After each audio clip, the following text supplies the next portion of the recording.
Welcome back. Today we're jumping straight into a really intense passage, 1 Samuel chapter 23. Yeah, intense is the right word. David's already anointed king, right? Yeah. But he's nowhere near the throne. Not even close. He's a fugitive. King Saul is hunting him down. And this chapter, well, it ramps everything up. It gets It's like frantic. absolutely frantic. It tests David, his men, everyone. It's this pressure cooker of events. It really is. You've got threats from like national enemies, the Philistines, then potential betrayal from people he just saved. You have incredible loyalty moments where he's almost captured. And these sort of twists of fate. It reads like a thriller sometimes. It really does. Our mission today is to unpack all of that. Look at the decisions, the loyalty, the betrayal, the near misses. Right. And it kicks off immediately with a crisis. But it's not Saul. Not at first anyway. It's Keilah. David gets word the Philistines are attacking this Israelite town, Keilah. And specifically, they're looting the threshing floors, Yeah. stealing the grain. Which is devastating. It's their food supply, their economy. It's a major act of aggression. So David, who's, hiding out himself, hears this. And what's his first move? It's interesting. Yeah, he doesn't just like grab his sword and run in. He pauses. He actually inquires of the Lord, asks, should I go? Should I attack these Philistines? And the answer he gets is, pretty clear. Go, attack the Philistines and save Keilah. Simple enough, right? You'd think so. Divine green light. Let's go. But then reality hits. His own men, the guys with him, about 600 of them, they push back. Yeah, they're scared. They basically say, look, we're terrified just being here in Judah with Saul chasing us. Now you want us to march into a battle with the main Philistine army. It's a very human reaction. I mean, they're already exposed. Why pick another huge fight? It makes total sense. They're putting their lives on the line constantly. And David's response to their fear, it's telling. He doesn't just overrule them. No, he doesn't say, God said so, deal with it. He actually inquires of the Lord again. He takes their concerns seriously, goes back to God. That says a lot about his leadership, I think. It's not just about getting orders, it's about bringing his people along. And the Lord's second answer is even stronger. Still go, but adds this reassurance. I am going to give the Philistines into your hand. Like it's a guarantee. That seems to do the trick. David and his men go down, they fight, they win. Big time. Yeah. You save Keilah, drive off the Philistines, rescue the livestock. A clear victory. David, the fugitive, is still fighting for Israel. And right after this, a really key detail. Abiathar the priest shows up. Yes, he escapes from Saul's massacre of the priests earlier and flees to David, bringing the ephod. Which is crucial, right? Because the ephod was used for seeking praying guidance. Specific questions, yes, no type answers. Exactly. So now David has this direct line, this reliable way to inquire, which he needs almost immediately. Because Saul hears David is in Keilah. And Saul's reaction isn't, oh, good, David helped out. Nope. Not at all. He sees it purely tactically. He thinks David's made a mistake. He literally says, God has handed him over to me. David has imprisoned himself by entering a town with gates and bars. Keilah isn't a town to save. It's a potential cage for David in Saul's eyes. So Saul musters his forces. Plan. Go down. Besiege Keilah. Capture David. David finds out about the plot. And now, with Abiathar and the ephod there... He can ask very specific questions. This is his third inquiry in just a few verses. He asks, is Saul actually going to come down here? Is he going to destroy this town just because I'm in it? He's thinking about the consequences for the people he just rescued. That's important. And the Lord confirms, he will. Saul is coming. Okay, threat confirmed, but David's next question. Wow, this one always gets me. It's stunning, isn't it? Yeah. He asks, will the citizens of Keilah, the people I just saved, will they surrender me and my men to Saul? I mean, think about that. He risked everything for them, and he has to ask if they'll betray him. And the answer, just brutally honest. They will. Wow. Just like that. The people he delivered would hand him over. It says so much about the pressure, the fear Saul inspired, self-preservation kicking in, maybe not malice, but just survival. A harsh lesson in loyalty, or the limits of it, under extreme duress. So David, based purely on that divine intel, doesn't weigh around. He and his men, about 600 strong, they just leave Keilah. They slip away. And sure enough, when Saul hears David has already left, he calls off the expedition to Keilah. Because Keilah itself didn't matter to him. Only David mattered. Looking back at that whole Keilah sequence, David's reliance on inquiry is just striking. Ask, get pushback, ask again for reassurance, then use it for specific intel about betrayal. It's dynamic. And that revelation about the citizens, it really forces you to confront the complexities of trust, especially in leadership. You can be the hero and still face betrayal. It shows how vital that reliable information was for David. The ephod wasn't just symbolic, it was a survival tool in this dangerous political game. So they're back on the run, hiding out in the desert strongholds, the hills around Ziph. And the text emphasizes Saul's persistence.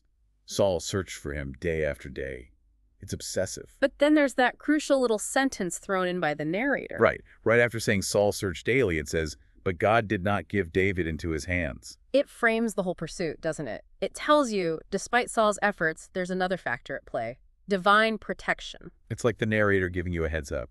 No matter how close it looks, God's plan is different. So the pursuit leads them to a place called Horesh in the desert of Ziph.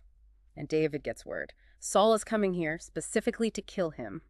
The heat is definitely on again. And right at this low point, this moment of isolation and danger, something completely different happens. A moment of hope.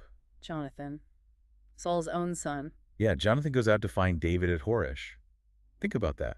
The crown prince, seeking out the man his father wants dead. And why does he go? The text is specific. To help him find strength in God. Not tactical advice, not escape plans. Spiritual reinforcement, emotional support, reminding David of the promise when everything looks bleak. It's incredibly powerful. And Jonathan's words, just amazing. And he tells him, don't be afraid, straight up. Then assures him, "My father Saul will not lay a hand on you." And then the kicker. You will be king over Israel, and I will be second to you. I mean, the heir to the throne, acknowledging David's destiny and pledging loyalty under him. And he adds, "Even my father Saul knows this." Even though Saul is fighting it tooth and nail, Jonathan's loyalty here is just profound. It transcends politics, family ties. It's rooted in faith, in recognizing God's plan. It's covenant loyalty. And they actually renew their covenant right there before the Lord. A really significant, poignant moment. Jonathan goes back, David stays, but that encouragement must have been vital. Absolutely, especially when you contrast it with the Keilah situation or what happens next. Yeah, because the danger doesn't disappear after Jonathan leaves. Another betrayal is brewing. This time it's the Ziphites, the locals from the area where David is hiding. And unlike the Keilah folks, who might have caved under pressure, the Ziphites are proactive. They go to Saul. Voluntarily. They tell Saul, hey, David's hiding out in our territory. Here's where. They pinpoint the strongholds at Horesh, the hill of Keilah, and they make the offer plain. Come down whenever you want, and we'll hand him over. Deliberate betrayal, seeking favor. It's a stark contrast to Jonathan. And Saul's response, it's pretty chilling. He blesses them for it. The Lord bless you for your concern for me. Using religious language to endorse their treachery, it shows how warped his thinking is. Totally. He immediately tells him, okay, go back, get me exact details. Where does he go? Who sees him? Find all his hiding spots. He knows David is crafty, so he wants foolproof intelligence. And he promises to come down himself. I will track him down among all the clans of Judah. He's all in. So the Ziphites head back to scout. David, meanwhile, has moved again. Now he's in the desert of Man. And Saul gets word. He and his men start searching Man. David hears they're coming again and moves to this prominent spot, the rock in Man. Saul follows him there, and this is where the tension just spikes. The description is incredibly vivid. Saul's on one side of this mountain, David's on the other, literally hurrying to get away. You can just picture it. Saul's forces are closing in. The text says they were closing in to capture them. It feels like this is it. Game over. Cornered. No way out this time. And then the interruption. Out of nowhere. A messenger comes tearing in, finds Saul mid-pursuit. Urgent news. Come quickly. The Philistines are raiding the land. The same enemy. The Philistines are back, attacking somewhere else, but the timing. It's unbelievable. It forces Saul's hand. This is a national crisis he can't ignore, not even for David. He has to break off the pursuit. Right there, with David practically in his grasp, he leaves to fight the Philistines. An absolutely stunning turn of events. The timing is just perfect from David's perspective. And the place gets named because of it, right? Selah Hamlakaf. The Rock of Division, or Escape. Marking that moment where Saul was forced to turn away, and David slipped through his fingers again. So after that near-death experience, David moves on to the strongholds of Engedi. Yeah. Safe, for now. Looking at the whole chapter, several themes just jump out. David's constant need for and use of divine guidance. Asking again, getting specific intel. Definitely. And contrasted with Saul's relentless, almost blind pursuit. And then the human drama, the shifting loyalties. Keela's fear-based betrayal, the Ziphite's proactive betrayal. Versus Jonathan's incredible faith-based loyalty, it really highlights the different pressures and motivations people face. You also feel the physical hardship. Constantly moving, hiding in rugged terrain. This wasn't easy. No, but through it all, that theme of preservation, David keeps escaping, often against the odds. And that moment at Sela Hamalakoff, that feels like pure providence. The messenger arriving at the exact second David was trapped. It wasn't David's cleverness or fighting skill that saved him right then. It was this external event, perfectly timed. The narrative clearly points to divine intervention. Yeah, it shows David's leadership involves action and seeking guidance, but ultimately his survival is attributed to something bigger foiling Saul's plans. It gives you this perspective on finding strength, not just in what you can do, but in trusting through impossible situations.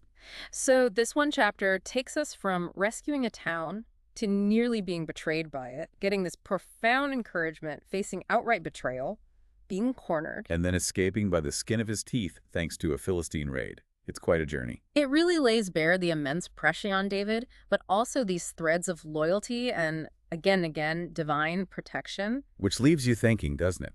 About navigating our own pressures, our own moments where trust is tested, where things feel unpredictable. Yeah, how do you discern guidance? How do you maintain trust when you face challenges, maybe even betrayal?